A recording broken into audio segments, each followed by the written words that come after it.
In this video, I'll show you how to add a rule with Jira Automation for assignees. First, log into Jira and open the project where you want to create the automation.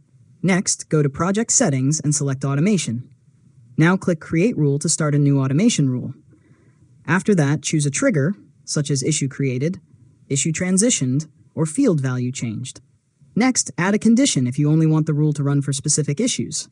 Now, click Add Component and select the Assign Issue action. After that, choose how you want Jira to assign the issue. You can assign it to a specific user, the current user, or another available option.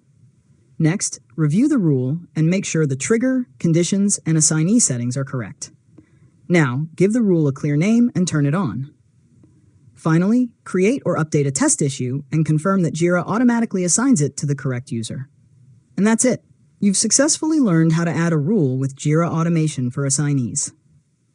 If you found this tutorial helpful, make sure to subscribe to Learn Mode Lab for more tutorials.